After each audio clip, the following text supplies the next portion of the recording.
Cities don't become great because of buildings, budgets, or headlines. They become great because of people. People who choose to show up, stay involved, and fight for the neighborhoods they love. Because behind every safe street and every thriving small business, every community event, there's a preserved neighborhood. And in every public space, there are people doing unseen work and holding the city together. Long Beach is a city with a strong identity. We're not Orange County, we're not LA. We're something entirely our own. And a city built on diversity, culture, and small business, with historic neighborhoods and people who generally care about their community. District 5 sits right in the middle of that story. Today we have the pleasure of sitting down with 5th District Councilwoman Megan Kerr.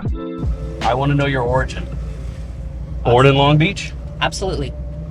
What hospital? St. Mary's. St. Mary's. Yeah, my parents moved here the year I was born, or the year before I was born, so all my brothers were born back east. Why did they move here? My dad moved here for a job, actually. His first job was for an educational consultant in the old Juergens Trust building on Ocean that they tore down. Oh, wow. Yeah. So we used to go as kids, we'd take the bus downtown and meet, and the old, like, decrepit Pike after its heyday. Yeah. So yeah, his first office was down there. So the whole family moved here, and you moved to Bixby? Yeah, first house was over on 45th Way. Okay. And that's where I was born. Yeah. And lived there till I was 4. My parents bought a house on Boyer in Bixby Highlands. And lived there until I moved out when I got married. Had our first apartment on Carson Street, right behind Allison's Donuts. And then had the great opportunity to purchase the home next to the house I grew up in, next to my parents. And so we bought that house from the family of the older gentleman who lived there when I was growing up. He had passed away. With a lot of paint and pizza for friends, we got it into shape and were able to live there. So it was Andy and I. We had Christian and Evan and Emma in that house. And next door was my mom and my dad. And my Nana moved to California with them. So we were always a 3-generational house. She always lived with us. Mm-hmm. And then in 2006, my dad had a heart attack and a brain injury and couldn't take care of himself. But my Nana still lived with him. So we bought a bigger house in Bixby Knolls. We've been there 20 years, this year actually 20 years in June, so that we could move him in and my grandma and care for him. So for a lot of years, we were a 4-generation household. So my Nana was with us until she was 101. Wow. My dad was with us for about 7 years before he needed more care. He since passed away a while ago. So you moved here. Yep. You gave us the houses. You went to preschool. I did, Cal Heights Methodist. Right here. And then just to the left, you got St. Barnabas. Correct. That's where you went to elementary? It is. I went to K through 8 there. We attended church there every Sunday, 3rd row on the left, followed by Donuts in the Hall, or Allison's if we were lucky. Yeah, that was actually the place that kind of got me started in public service. It was not even public service. It was the first real volunteer work I did. Came out of St. Barnabas right after I graduated from high school. I went with my friends to feed some unhoused folks in Santa Monica on the Bluff some Saturday morning when I was about 18, and driving back, having grown up in Long Beach and spent a lot of time downtown at my dad's office, realized we have a lot of folks in our own community. And I looked at my dad and I said, how come nobody does this in Long Beach? And he looked at me and, being my dad, said, I don't know, why don't you? That's how my dad rolled. See, that's great, because that little introduction of public service in there, did it fuel you at a young age? It did. Well, and it was based out of, I was raised a social justice Catholic. So feed the hungry, welcome the stranger, like that was stuff that my parents meant literally. And so we started doing a breakfast 2 Saturdays a month. We had camp stoves, Coleman camp stoves. I still have one of them today. We would go down to the old Lincoln Park and we would set up church tables and we would cook ham and eggs and bacon and pack lunches 2 Saturdays a month. Anywhere from like 125 people to 300 people.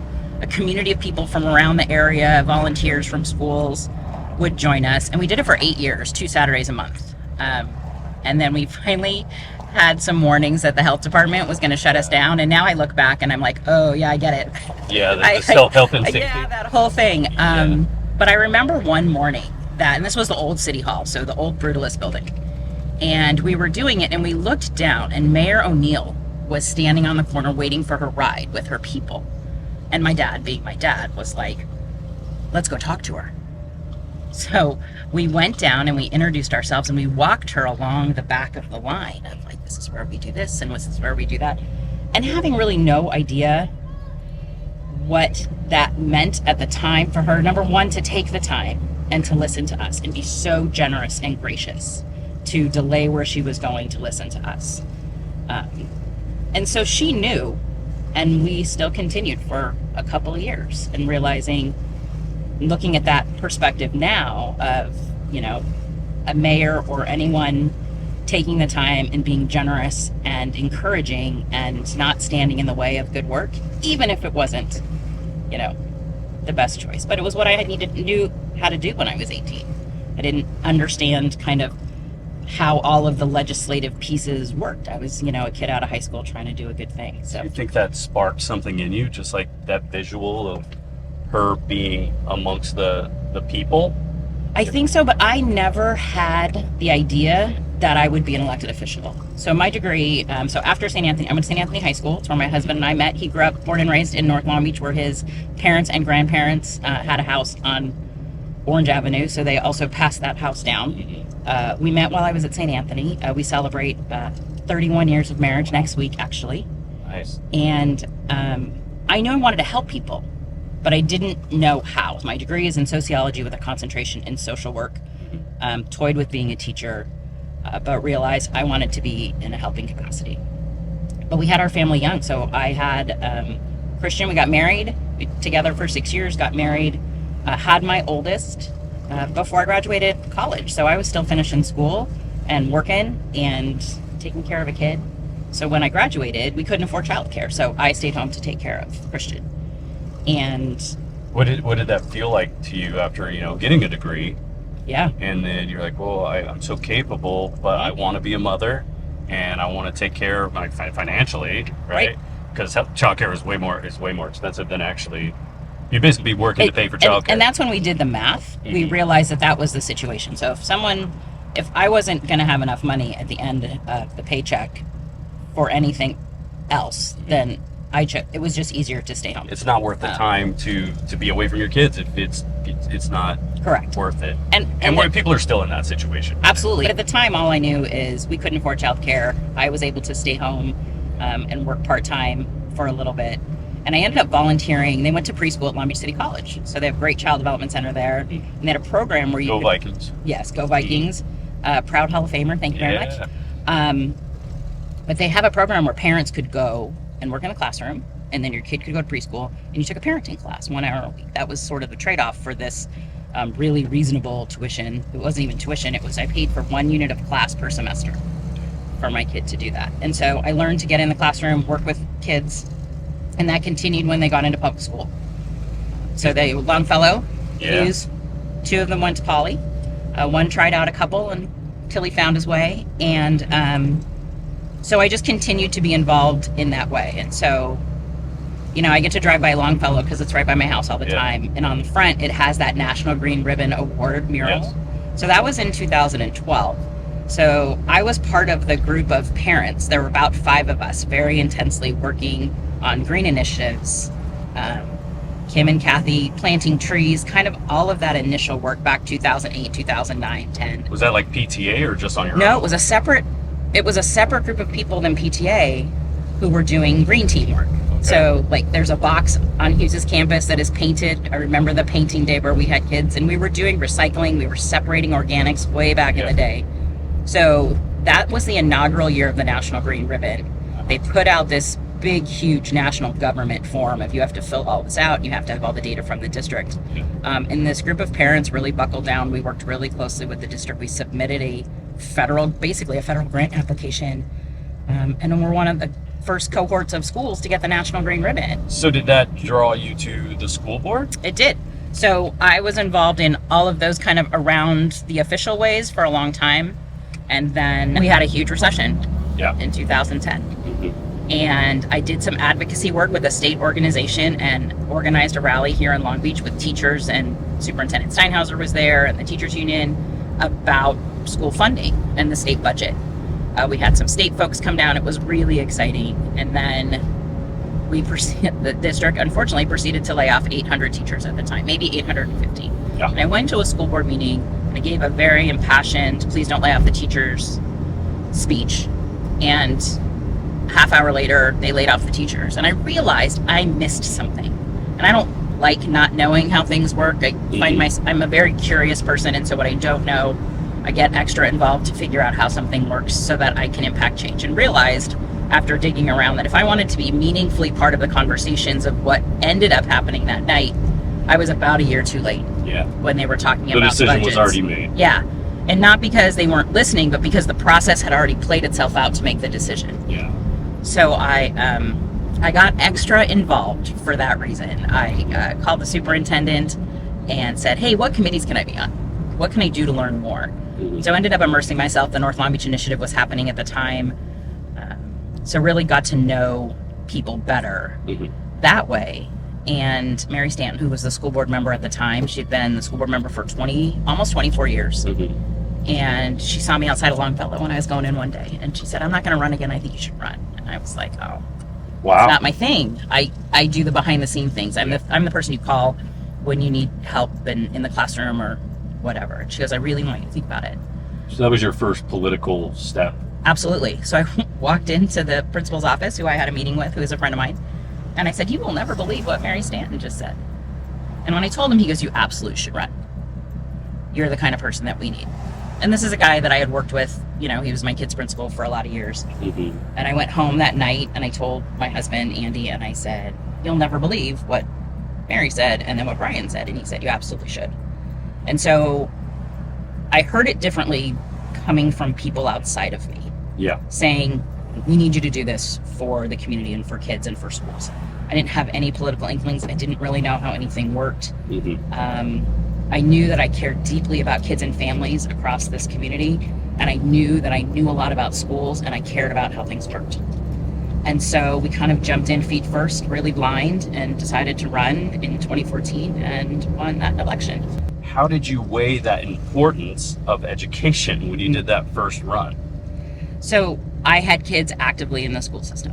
Yeah. And so I knew that every kid in every corner of this city deserved the same kind of education that I was seeing my kids have in their experience at Longfellow. And I also knew, because my husband grew up in North Long Beach, that there are parts of town that haven't gotten the same attention. They have amazing teachers and amazing administrators across the district, but I hadn't seen outside people hyping up their good work. And really getting people to understand that this collective impact wasn't about just one school, that all of our schools needed to be that great, and we do that by working together.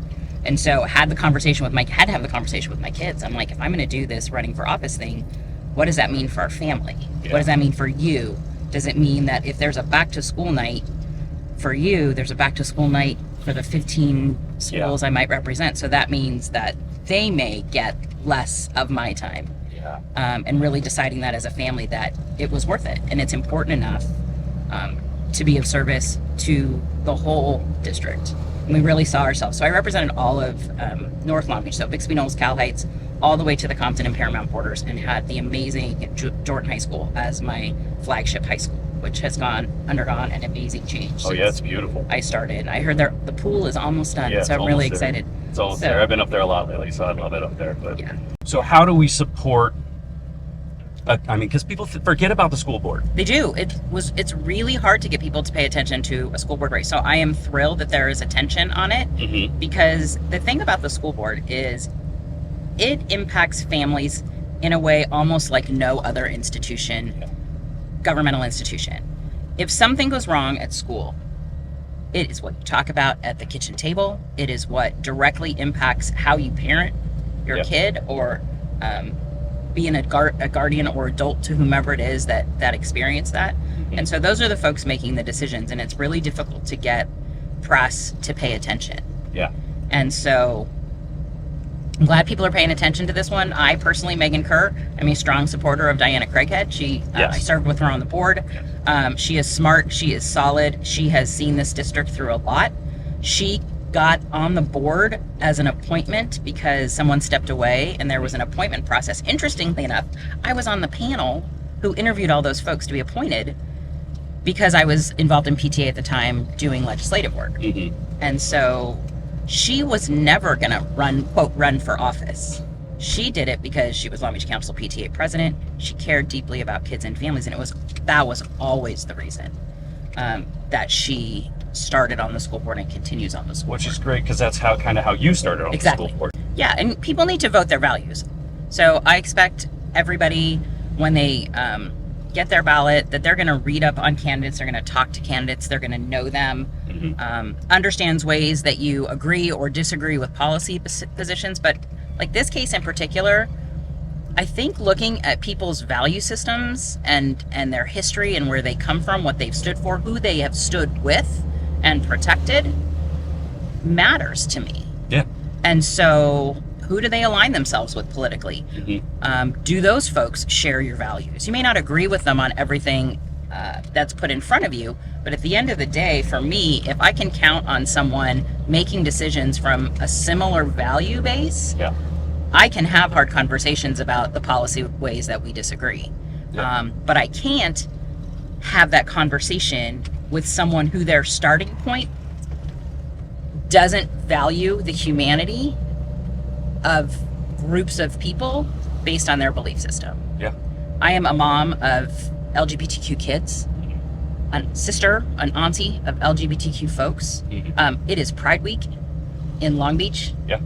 If someone's baseline denies the humanity of my children, my brother, my nieces and nephews, we can't agree on policy. No.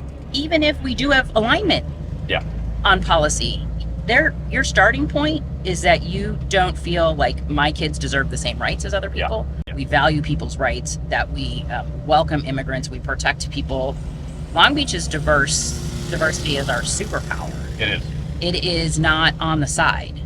We are who we are because of that. And so when I'm looking at people that I'm voting for, I need to know that they value those things. And if they don't say it loudly that they value those things, I'm not sure if they value those things, because I think that's one of the hardest things to do when you're in public, is to stand on your values even when you know folks are going to disagree with your values. So as we pull up here to Somerset Park, which is where my kids spend many a field trip. Yes. And we see construction going on. Yeah. So I grew up in Bixby Highlands, right across the way here. Right and here. When I was a kid, we played in Somerset Park. It's where I went to do after-school programming because my Nana didn't want us in the house. So we played at Somerset Parks and did Parks and Rec stuff. But Go outside and play. Exactly. But we had to dodge this giant street. Yeah, how many lanes now? One? It's only always been 4 lanes. I don't think it's ever been 6. With a center, is that a turning lane? Yeah, it had a turn lane. Okay. But you had no way to cross. There's no crosswalks there. So we've redone Carson Street, and that's what you're seeing there. So when we were talking about redoing Carson Street, we said, hey, how do we get better park access? So we're installing 2 new sidewalks with those buttons that you push. They're called rapid flashing beacons is the technical term. I call them the blinky lights. And so that pedestrians can cross from the Bixby Highlands area into the park safely, and also on the other side from the park over to public transportation safely. So you'll be able to push the button. There'll be a pedestrian island in the middle for some of our older folks or folks with disabilities who can't get all the way across. They can rest there in the middle. But that's one way we make things better. It's not always the big and flashy things. It's a crosswalk that gets our kids more safely to the place that Which they is play. 100% necessary there. Yeah. 100%. What finally initiated that happening? So Carson Street was on the list to be redone, and so when we had conversations with the engineers, we get to bring up suggestions like that. They also look at the data around. It's a high injury network. We've had folks that are hit right there at Gundry, pretty serious accidents there. So they use the data around the high injury network, as well as looking at what assets surround it and how people organically use it, because we know the math doesn't always match the lived experience of it, because you can say one thing on paper and it still feels very different. So getting the chance to talk to the engineers and see if we can find a way to get those things into the budget. Well, that it connects that entire neighborhood across the street to a park. Otherwise, it like you said, Frogger jumping across the street. So is that the funds for that? Is that Measure A? Partly Measure A, we get street funding from different sources. So when we do safety upgrades like that, there's often state or federal grants around mobility or bike lanes that can add money to a project. They don't fund an entire project, But they kind of. but they can pick and choose. So it's we used to Because call I'm assuming that's a more expensive intersection with the blinking lights and everything. correct. So does that extra money pay for that, like the amenities of that? It can. It's all built into the budget during design, and so as you add more things, you realize, oh, that's going to be another $15,000 or $20,000 to put in the lights. It's always just like redoing your house. Correct. Yeah. But We making found sure something. that we budget appropriately, because we have a long list of needs. I mean, there's roads all over the city that need to get done, and safety features and all of that. So, but that was really critical around the high usage of that park. So how long does that process take? Design From- all the way done is a couple of years. we have an issue. Now we need to design it. We talk to the engineers. I'm sure we're voting on that periodically to. Usually, no, it's just part of the infrastructure work that we do. Okay. Sometimes we have to vote to receive funds. Like, hey, they're going to give us this money. We have to officially say we're going to take this money. Yeah. But that's built into the infrastructure budget. That's why we do a 5-year plan. So 5 years ago, they set out and say we're going to do these streets because we have this much money, and everybody argues over which streets we should do and make sure that it's equitable across the districts and meets some big needs. Well, and then, Schoolhouse Rock never told me about city council. oh, they sure didn't. So, I think a lot of people, especially, I mean, 5th District, Yeah. we don't know what our council people can do. We have an idea that you're the voice for us, right? And you can go to the council and you can fight for us and you can put our voice forward. Yeah. But we don't know how much power you have in those situations. Sure.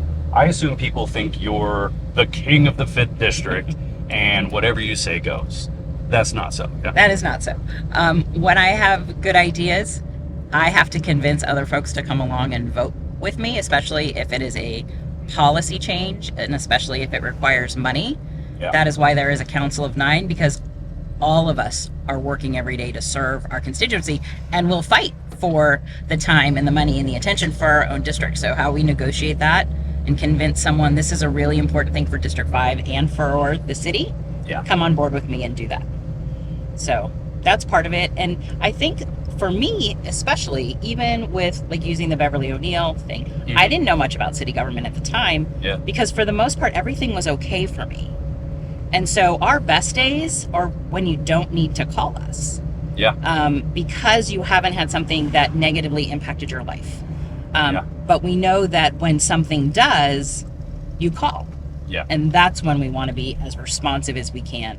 We want to look to solve the small problems, but then look for, is this a bigger systemic problem that we need to pay attention to citywide, or is it specific to one district or one neighborhood? Yeah. And having that bigger lens of, yes, this is a thing that happened in our district, but it also, when we looked around, happens in yours. Will you support me in this legislation? Smoke shops. So a smoke shop opened up right across from McBride High School, Yeah. right across the street, Yeah. 15 feet. And so when we saw it and it was brought to our attention by many residents, we said, well, there's got to be like a buffer zone, right? Because we don't do that. Yeah. And then we did our research and realized that there is not a buffer zone for tobacco. I assume there was. Wow. There is a Okay. buffer zone for cannabis, because when we wrote the cannabis laws, or when the previous council wrote the cannabis laws 7-8 years ago, Yeah. they put in a buffer zone for cannabis, but there hasn't been a buffer zone for tobacco. So And there's a buffer zone for alcohol. correct. So we kicked into gear. We did our research. We talked to some of our colleagues.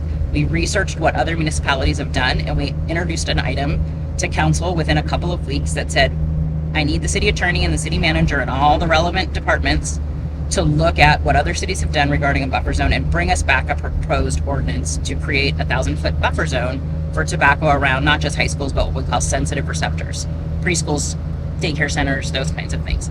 And District 8 came on board with us, and District 9 came on board with us. She's actually written policy papers in her professional life around local governance and buffer zones. Yeah. So she's on board. And so that'll come back to council for us to review. Yeah. Now, the next side of that is we'll probably start getting some calls from business interests and tobacco interests saying, what are you trying to do? And we're prepared for that, because at the end of the day, we are trying to protect kids and families, because while they have snacks and chips at the front of their door, they have a wall of flavored vape products behind those That are chips geared and ice towards creams children. that Yeah. when you happen to see them is concerned. So Yeah. so that's kind of the idea of that was a very specific thing for District 5, Yeah. but then we researched it out and realized it was happening in District 8 and 9 and 2. Many of the districts actually have that same issue. Yeah. So how do we fix the bigger piece while addressing the need of District 5 so that not other communities are impacted in the same way? You were talking about how when things go wrong, that's when people call you.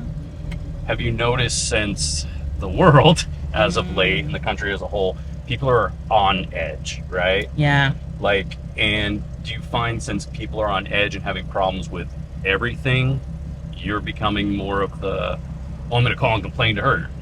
I'm going to call and complain to her. Do you find that the complaints or the inquiries to your office are higher in a state, the state of the world is right now? Yeah, I think, and as you said, I think everybody is on edge. Everybody doesn't know what's going to happen today. Yeah. You wake up and you're like, oh, this is today's news. Yeah, or well, that's the experience. cheap gas right now. Yeah. At almost $6 a gallon. And what that does to a family in terms of like financial planning, what it does for immigrant families in our communities, all of those pieces. We know that people cannot knock on the White House door and give 3 minutes of public comment. We know they can't knock at Congress and say, I want to come in and get my 3 minutes of, they cannot do it at the state level. They can do it at the county level, but where they can be heard is at the city level. Yeah. And so when someone comes to public comment, and I have done public comment before I was on council, that is your 3 minutes to say your concern, piece, kudos, whatever it is, on the record. Yeah. It is noted for history on the record that you spoke that day. And so it, I think for many, becomes the only place that they can feel heard. Sure. And so whether or not we have control over the thing that they're most concerned about is there, but beside the point for them in that moment, because they're feeling it, they're experiencing it, and they need it to change, and they need someone to hear it. And we may not be the group that can change it, but they can be heard by us in a formal way. And that is the beauty of local government. That is the beauty of having access to the people who directly represent you, because we don't have that same kind of access at the next levels of government in the same way. Yeah, and I think that breeds frustration when people don't feel heard. Yeah. And I think that's the crux of a lot of things. Like, if we don't feel heard, we don't feel acknowledged, and so then we get angrier and angrier and angrier. How do you keep up? How many people are in this district? So we have about 54,000 folks here in District 5, and we are the only district that spans from the LA River on the west to the San Gabriel River on the east. How do you even get a handle on responding to 10% of that? Let's just say 10% want to talk to your office. Right. That's insane. Yeah, so we have I have a great team at City Hall that does that work, and we make ourselves as available as we can. So that means by email, that means I've got people answering the phones. Maybe they don't pick up when you're there because they might be on a call with somebody else. We do monthly community meetings. We have a weekly newsletter. We table at large community events so people can find us. So we're not hiding from that. We just ask that I just would ask that people interact with me and with my office with the same respect with which they would like to be treated. And I think that idea that we're all really keyed up and frustrated doesn't mean that we have to kind of devolve into screaming and yelling. We can have really hard conversations. Which I have seen happen. Yeah. But I don't think people understand the mass amount. And it could be something small. I mean, it could be something, oh, there's trash on my corner. They're calling the office, but they want results or they want to be heard in that. And just keeping up with that, to me, seems like a daunting task. And having the people who are answering for you have to answer in your voice. So they have to know Megan. Yeah. And how would Megan respond to this? And this is what Megan's view is on this. So they all have to be educated in the fact of what your standpoint is. I think if people realize that component of it, they would realize how much harder the job is. That, and I don't know about you, but I've never pleased 100% of people. I can't even make my 3 kids happy at the same Right? time some Right. days. I have a family of 5, and I got 4 every once in a while. Yeah, we can put 10 people in a room and we can present them the same set of information, and they're going to take that 10 different directions Yeah. based again on their value systems, their belief systems, the way that they would choose to solve problems. And then, the challenge is always coming back to community Yeah. to solve the problem together, because we are always stronger when we're working together. Yeah. It's true for political stuff, but it's true in life. If that divide and conquer always wins, that if you work to divide people, you will win things, but you don't solve it. And then what's left? What's left? Because that is not the Long Beach that I know. Yeah. That is not how I have ever been modeled of how to solve problems. Yeah. It is always, how do we come back together in community to work together to get to the place we all want to go? So how do you make people feel heard? I've asked that question. So we do all of the formal things that we can do. We do a lot of meetings on people's front yards and say, hey, do you want to talk to your neighbors about what's going on in community? Tell them to bring a chair. We'll come on Saturday. We'll bring some coffee. And I think people feel heard in different ways. And so when I've had people who are frustrated with me, both in work and in life, it's like, what can I do to demonstrate that I'm hearing you? Because I feel like I'm hearing you. I feel like I am listening, but you clearly don't think that. So what are the actions I can take that demonstrate that for you? And really be in conversation about it. Because I don't know everybody's lived experience. I don't know how they were raised and how they were communicated with in the ways that are most effective with them. But I have asked many, many people, tell me how I can demonstrate to you feeling heard. And when we can talk about it and they can say, it would help if you would sit with me and not answer so quickly. Okay. If that's what demonstrates it for you. Because I think for everybody, feeling heard is very personal. Yeah. But it always goes back to relationship. It always goes back to respect and care and concern for our broader community. Because at the end of the day, even if we disagree as we leave whatever meeting it was, we still are in community together. What drives you to keep going in this position every day? Because it's not easy. Yeah, some days are hard. I always try to be honest with people when they ask, do you love it? And I say, I love it most days, which is all any of us could hope for in whatever job that we have. I do what I do because I feel deeply rooted and connected to the people in this city. For me, as we drive by another elementary school, it is always about care and concern for children, for families, for seniors, for members of this community who deserve to live with dignity and respect and with all of the opportunities that we can offer. So at the end of the day, for me, it has always been about service. As my dad would say, servant leadership is that kind of being in a leadership position to be able to serve. Technically that means I get to help solve problems for people. I get to bring things forward that help our greater community. But I take really personally when someone calls and something has gone awry for them. And I'm that nosy person who I look through our inbox. I know most of the emails that come and go out of my work office. My team takes care of some of them before I get to them. So as I drive around, I am aware of the things that people have asked for or needed or experienced hard things. Yeah. Speeding on faculty as we go by these streets. It's a problem. And for me, it always comes back to taking care of people. It's sort of who I was born to be in the family I grew up in. And this turned out to be the way that I got to be of service to people. And so you're running again, of I course. And we've seen your signs. And is it because the job's not finished for you? The job's not finished, and we're, I think, at a really critical time in history in general, especially in our country, and some of the things that you've alluded to. And I think more than ever, experienced folks with strong values who aren't afraid to have conflict, who aren't afraid to stand up for people, is more important than ever. So We have lots of challenges in front of us. We're facing budget issues, as is every city. We continue to struggle with housing and homelessness. We need to continue to increase our public safety. All of those things that people have said, we've done amazing things in the last 3.5 years, and there is more work to do. Streets are a big thing. Everyone keeps talking about streets. Streets are huge. We pay a lot of money for our streets. I know it's we have to go with the lowest bidder, right? We do. Public bids are public bids, correct.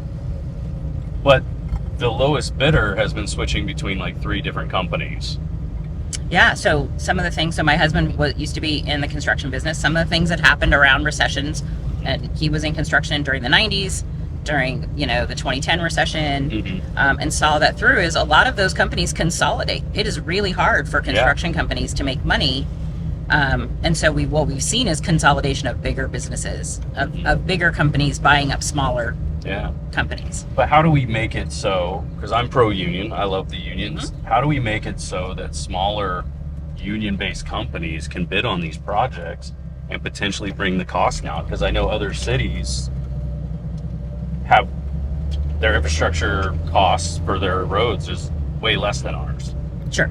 And some of that is that they do their roads differently than we do. Okay. So when we do our roads, and you'll drive by some here shortly, we do what's called a complete street. So there are some places that go in and they grind down the road and they fix the road, or they slurry the road, and that's it. The top coat. The top coat. Yep. Or even they rebuild a road. When we rebuild a road, we take care of all of the underlying infrastructure as well. We take care of curbs that are broken, driveway aprons that are broken. We do the concrete work, because how helpful is it if we come in and just do the street and we've left crumbling curbs and we've left other crumbling infrastructure? So we do that street completely, which means that street's going to cost more than someone who just went in and repaved the street.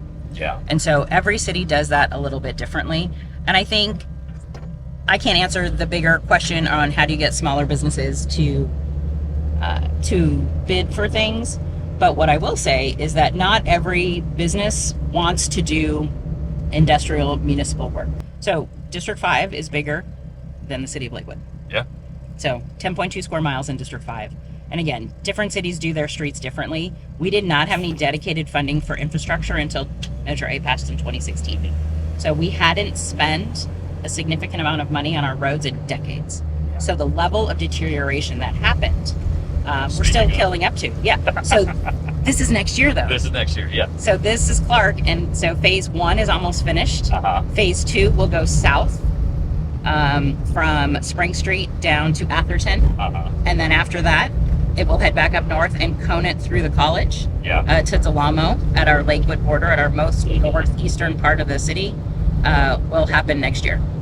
Wow. So, and this is a project that we got pushed up a year because it's so bad. Yeah. So they were still finishing the design portion of this side. So they did the other 2 first. New bike lane. New bike lane. Trimming the trees. The jacarandas are being trimmed. The bane of my existence. Jacarandas. Yeah, us too. We've got They're one in front of our house. but come on. We made some cool improvements. So when the engineers were out here doing the roads, that they witnessed the fire station, and that the fire engine came out at an angle every time. And they asked why, and they said because the pitch of the street, the truck hits the street. Yeah, it's like a lowrider going over speed. Correct. Bumps. So they froze what they were doing up here, and they worked with the engineers, and our engineers got out there and redesigned it so that the pitch is perfect. Feel the difference? Sorry. Yes. Feel the difference? Oh. Yes. So the pitch is different. So now the fire truck has those extra 3 or 4 seconds of heading out. Thanks, Bill. Yeah, but see, I mean, that's something that happened in the middle of the project, right? Like, so that of course costs a little more, but it will solve a problem, and Absolutely. it will help in the future. Yeah.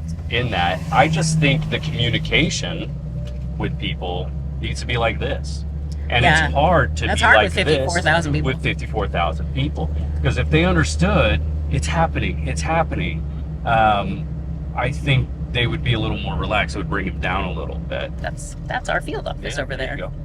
That giant palatial mansion.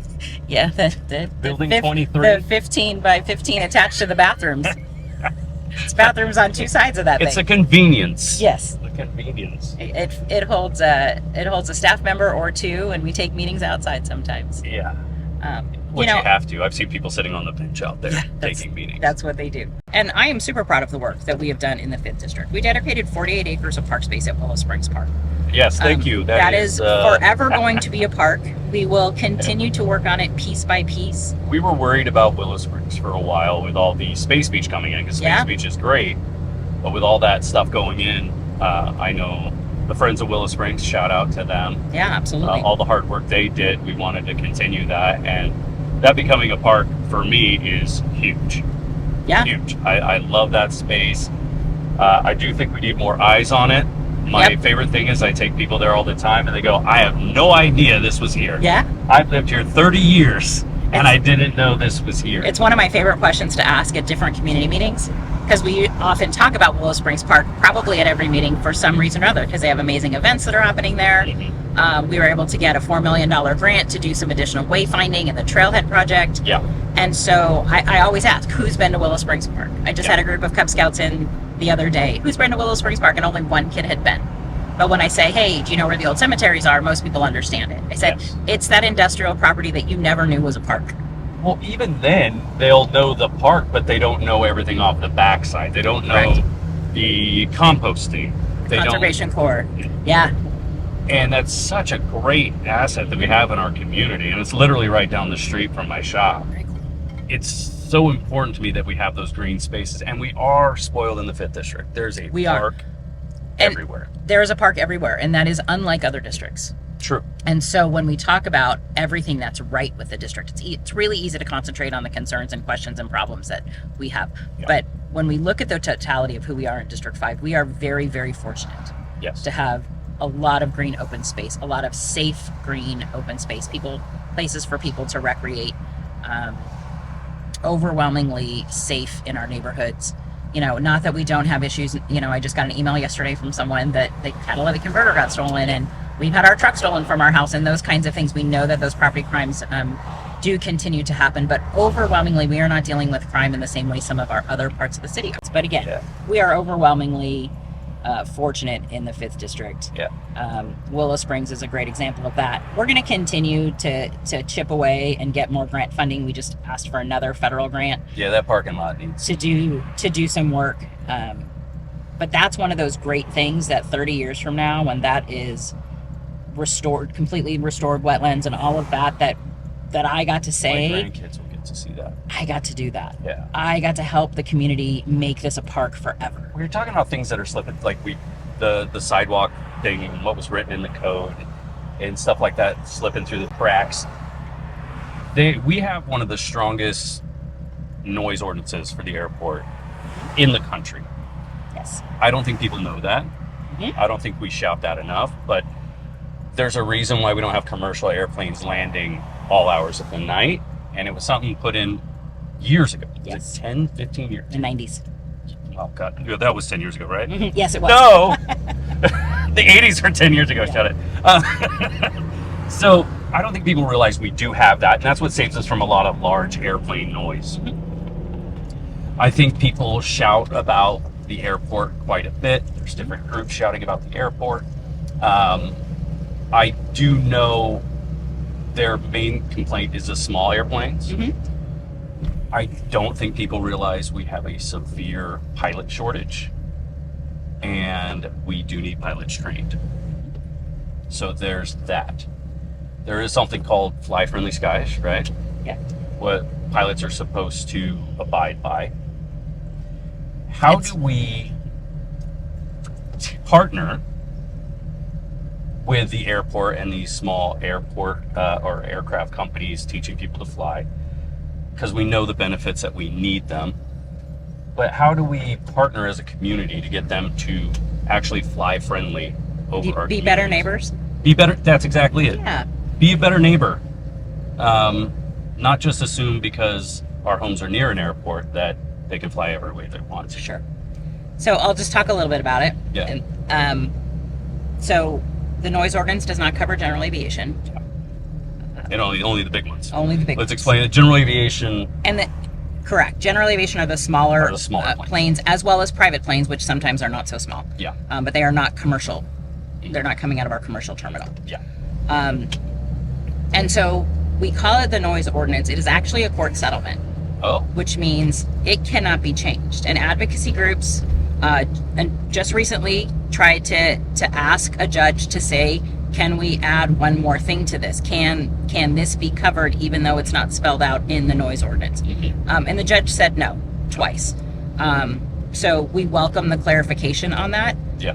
And I think the thing that's important about the airport to remember is while we have control over the things on the ground, like the building and the size of terminal, we know people worked really hard to limit the size of the terminal back in the day out of concern for somehow disrupting the noise ordinance. Yeah. Again, which no other airport in the country has. No. All of them would like it. Yeah. And that the FAA has not granted a single noise ordinance like that since. Yeah. So many airports have gone through the process, paying millions and millions of dollars of doing the research and presenting it to them and saying, we would like one. They have not granted a single one No, airports in are all federal. of those years. So, Yeah. and anything flying above the ground, everything in the air is not locally controlled. Correct. It is controlled by the federal government. It is federal airspace. We do not get a say over No. where and when. So that Fly Friendly program, which is a voluntary program, Yes. because again, we can't tell people where to fly. We don't know what's happening in the sky. That is the FAA. That is the tower telling people what they can do. Well, some of the things with Fly Friendly Skies is not flying over schools, right? Correct. So there's Yeah. lots of runways. So Yeah. so it's finding the safest path forward and making sure that the tower is directing them away from the community as often as possible. So using the runway that is more adjacent to the freeway, which the data bears out that they are continuing to do that. But that used to be a self-regulated sort of by the general aviation community themselves. And Yeah. one of the things that we've done and worked on, we had a comprehensive report presented to council with a list of some recommendations of the things we can work on. And one of those was to kind of take that Fly Friendly program in-house. Yeah. And so now the airport staff and our noise officers, with all of the data, hundreds and hundreds, thousands, hundreds of thousands of data points, can work with each entity that chooses to be a good neighbor and work with them and say, here's what your practices are now. Mhm. Can you do better in getting higher, turning quicker, all of those things? Yeah. And we've had some that have been very responsive in wanting to be better, and we've seen improvement. Mhm. Does everybody want to be a good neighbor? They don't. But we're going to try to continue to be in conversation with them Yeah. as a way to do that. Do we agree with it? Do we want them flying over our houses? I live in the pattern, so I know what it's like every single day. Same. It's all day. Yeah. So we're doing the things that we can that are within our control. We Yeah. got the noise. We were successful in increasing the fines for noise violations. We're working on the unleaded fuel, which is really, for me, more critical than the noise. Yeah, we don't want lead disturbance dropping on our kids. Is lead. So, As a plane flies over. as a plane, They're going to Hawaii. yes, They're going to Hawaii. that was a private plane. So the federal government is on track, supposedly, for 2030 Eagle Project transition for all general aviation to be on unleaded fuel. Yeah. In the same way that, we have tried to ask them politely, go faster. Yeah. I've gone to Washington. I've talked with the FAA. I've talked with the EPA as well, who's helping to make those rules to go faster. Mm-hmm. Because it is not fast enough for us. One of the things we did is when we talked to general aviation folks, they said, well, we have to have our planes inspected to be able to use unleaded fuel. We have to get a certificate that says it's safe to use unleaded fuel because, again, they're in the sky. Yeah. It has to be safe for them. And unleaded fuel still costs more Yeah. than leaded fuel. Yeah.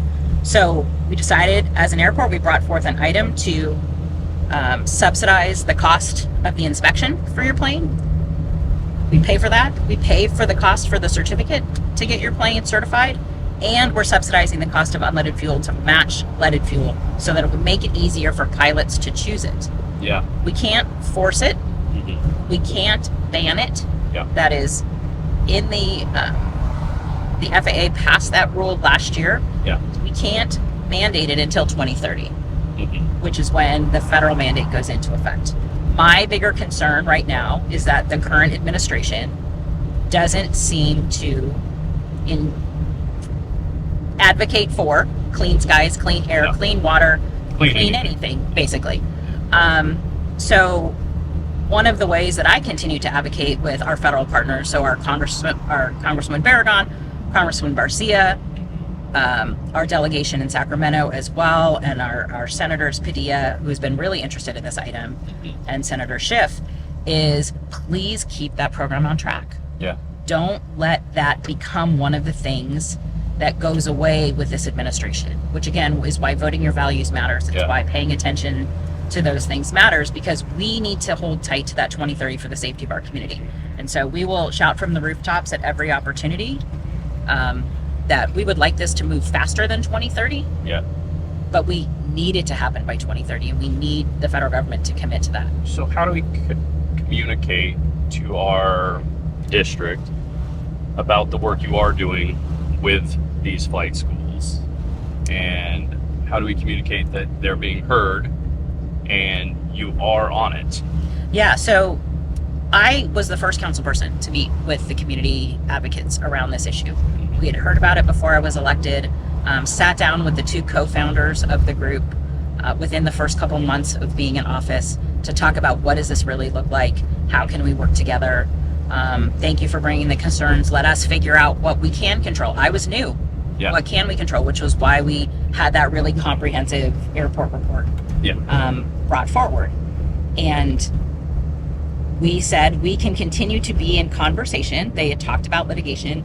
I said, I am happy to continue to be in conversation with you until then. Yeah. And when you get a lawyer, we Everything can't stops. continue to be in conversation. Yeah. And so for most of my time, It goes away from friendly and goes into legal. correct, because I am the city representative at that point. And, Yeah. you know, I consult with the city attorney, who that is her job. She is independently elected as well. Yeah. I confirming I cannot be in conversation while they are in litigation with us. Yeah. So that litigation just ended in January, the end of January, maybe early February. So there was not an opportunity to continue to be in dialogue because of litigation.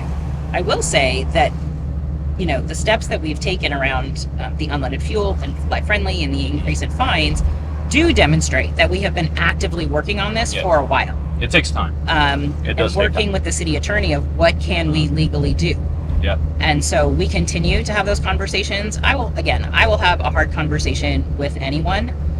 We may not agree at the end of the day, but I'm certainly going to be really transparent about the work that we're doing. And I am proud that one of the co-founders and past president of that group supports my campaign wholeheartedly and fully and publicly, because he understands that we're going to get work done better together, because this is a federal fight for us. Yeah. It isn't a local fight. One council member cannot. There are actually two council members that represent the airport. I am the one who is, you know, doing the legwork on this. The mayor can't do this. This is not a city fight. This is how do we work together and talk to our federal partners. And I will say, we pass along all of the airport related concerns to our Congress members, representatives, to say, hey, here are the things that we got this month, or we do it about every 2 months. Yeah. And they often come back to us and say, no one has called our office. And so I think what we have to remember... Are they relying on you to do that, to make that call, or...? They are, but they're elected too. Yeah, yeah. So this is their jurisdiction, and they have the say-so and the oversight of aviation and the FAA. And so they need to hear from residents individually. It can't just be Megan on behalf of the 150 people because then it just sounds like her. you. It just sounds like Correct. you're saying it as opposed to the whole. Right.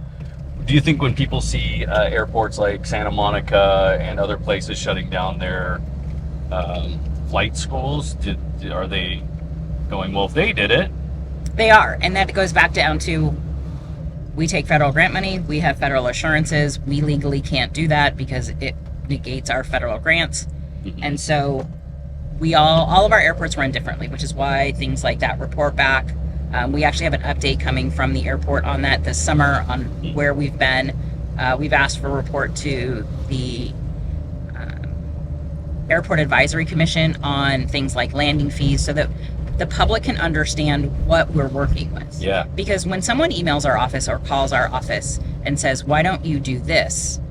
We take that information to the city attorney and say, we got this suggestion. What do you Can think? we do this? And what has happened most often than not is, here are the ways that violates our grant assurances, and we are not allowed to do that. I really want to talk with folks who want to be in conversation about the realities in front of us so that we can work together to solve the problem. Yeah. Away from the airport, small business. Yes. This city is a mecca for small business. All my friends are small businesses because I'm a small business. I don't shop corporate. I stay away from the Targets, the Walmarts. She's not in the car. I'm just spouting I will not shop Walmart. I will not shop Target. But small business, I'm all about. Yeah. What have you done and what do you plan on doing to increase small business in our district and to help them and help? Some of them still haven't recovered since COVID. Absolutely. Our restaurants especially. What are we doing to help small business? Yeah, and it was just Small Business Week last week. Yes. And one of our businesses, a home-based business, out of District 5, won a national recognition from the National Small Business Association. Yes. So, super cool. So I'm proud of the work that we've done with small business. We've introduced legislation to help streamline special event permitting. If you already have a health permit here and a brick and mortar business that you're paying your fees, you shouldn't have to pay a fee to be part of a street event that's 50 feet from your restaurant. Right. Like those kinds of taking those small barriers away, because we know the margins are so small, as you were saying, especially for restaurants right now. We are very blessed, again, in District 5 to have incredible small business corridors. Yes. When I was a kid growing up in this neighborhood, Atlantic didn't look like that. It was empty furniture stores and empty storefronts, and it has come such a long way. Yeah. And it is a real attraction for people outside the neighborhood and a Thank benefit. you, Claire. Thank you, Claire. Yes. The Business Improvement Association and the team there has done incredible work to hype up and support businesses. Yes. And so what we get to do, we sit in on every one of those board meetings to make sure that we are present and hearing concerns and questions, able to solve problems and give updates. Because if you don't own a small business, you don't know. No. And I don't own a small business, so I'm not going to pretend to know. It's a different animal. Yeah. And so we know that, you know, my next door neighbor owns one of the businesses on Atlantic. And it's been great to see them move in next door. They didn't used to live in the neighborhood and go to their business every day. But it means something to know that many of our neighbors in our neighborhood are the ones operating those businesses on Atlantic. It feels better. Yeah. The meal tastes better when I Right. go in and Luis gives me one of the biggest hugs in the history of hugs. Absolutely. And I'm supporting him and I'm eating his grandmother's recipe. Right. Like that's phenomenal to me. Yeah. And yeah, so it's working with individual restaurants. So we have Bixby Knolls, obviously small businesses, Cal Heights as well along the Wardlow corridor. But then we just drove by Norse Way and Viking Way on the east side of the district. So you have innovators like at Wolf's Brew Coffee. Yes. Yes. You have Dilly Sandwiches. And then you also had Village Cafe, who is like the bacon broil of that side of town. Yeah. For as much as folks on this side of town, bacon broil is their go-to breakfast for generations. Village Cafe is that same thing on the other side. I've been going to Dell's since I can remember. Yeah. And it hasn't changed. Yeah. And so we've also Spring Street, a little more corporate over there, but we've got like family-owned Ace Hardwares Yes. and restaurants and all of those things. Again, 5th District is very blessed in this way. Yeah. But that means paying attention to the things that they need, and that's the small things. You know, our restaurants especially have struggled. Their margins are razor thin. We know that. And so that didn't get any better with tariffs and it things sure like did that. not. And so, you know, we've had restaurant owners call us and say, hey, this happened. Can you help? Yeah. Restaurant wanted to put enhancements on their outside patio. I brought the director of planning to sit in their office with me, the director of planning, my chief of staff, and those owners and their architect and sketch out what is the most easily approvable. How can we get this done really quick? Yeah. Send this to us, we'll get it done. And so it's hand-holding businesses like that. A business had a mix-up on their utility bill, and they came into the restaurant, their gas was shut off. Oh, okay. And they called the gas company, and they said it takes 2 to 4 days to get an appointment. And they're trying to run a business. And they're trying to run a business. They got to open at 4 o'clock. And so they called us. And, you know, we called the people we knew who to call and say, can you send someone over to turn on the gas? Yeah. And turn on the gas. Village Cafe was having some concerns around their outdoor dining. And so intervening in ways that make the process easier or figure out where we don't need to do the process at all. Yeah. And so it's being present and showing up very specifically to the individual needs of small business owners. is something that we have done a lot of. I pride myself on North's Way, which again is one of those mix of, you have residents and owners who've owned those buildings for 50 years, and then you got new innovative people who are trying to do pop-ups and those kinds of things. And so it has been heartening to be able to talk to them, but also the balance of, these are the drivers of community, and how are we making their life as easy as possible? So we brought the economic development team to do a business walk. We brought the police department and our quality of life officers. We brought economic development. We brought people from the health department. We knocked on every business door and said, what can we do better for you as a city? Because we know the bigger companies have opportunities and lawyers who can help them get through other things. But it's those people with 1 or 2 or 3 business owners really need that extra support. And so we have shown up for businesses. I think if you ask some of our business associations if we have been present, if we have been responsive, they will say that we absolutely have. Well, I actually feel spoiled by it, because I feel I have more of a connection with you as a small business owner, because we talk on both aspects of it, the business side and the personal side. When it comes to businesses, like it's like, cost is a big issue. Like the margins are so small now. People are covering over COVID, and then the tariffs, and then the possibility of the sales tax going up, which I guess just went down the last couple of days here to 11%, which will bring us up to the Cerritos rate. Do you think that's going to impact them even more? Because now it's either the restaurant covers that cost, or their people who are hurting are going to have to cover that cost, that extra tax. So there has been no increase to the sales tax? Not currently. Not currently. Yeah. Again, voters have the opportunity in June to vote on a county measure. Yeah. And again, that is, people need to individually vote their values. It's also people educating themselves, right? Correct. Because they think it's a Long Beach City Council thing. Correct. And it is not. It is an LA County Supervisors put that on the ballot, I believe, 2 months ago. And so that is a county-wide initiative that folks will have the opportunity to say yes or no to. And every city in the county will then adjust budgetarily to a yes or a no vote. Do you find this happens a lot, though, that you guys as city council take the brunt of the impact because of a county thing? Yes. Because no one knows. Correct. We're the easiest ones to blame. And it doesn't, the conversation we're having today about these really hard things don't fit on a postcard. No. And so it doesn't fit in an hour-long podcast. Correct. So I think it is the levels of government, and it is the willingness. And so people will vote in June, whether yes or no they support it. Cities will adjust. Yeah. What I encourage people to find out on everything on their ballot is how it will have an impact. The city of Long Beach has said that without this passing, we will see probably a $5 to $6 million reduction in money to our health department, which supports our most vulnerable residents. In addition to the federal HR 1, which is cutting money to healthcare, which will impact everyone. So when people lose access to preventative care, to keeping themselves healthy, they end up most often in emergency rooms. And we end up paying for it anyway. Not just we end up paying for it, is we all use emergency rooms. Yeah. There, by the grace of God, we not needing an emergency room today. Yeah. But if in a couple of months, because of federal cuts in healthcare go down, we will see an increase in our emergency rooms. That is what our healthcare professionals are telling us. And so people need to decide how they would like to vote. That is entirely up to them, knowing full well what will stay and what will get cut as funds change. Speaking of community, we have one of the best men in this community ever. Tom!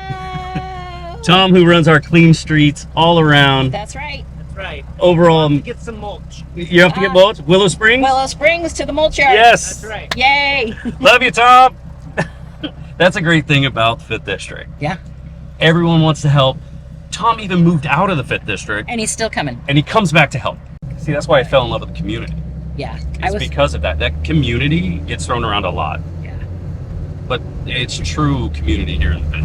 I always like to end these with this.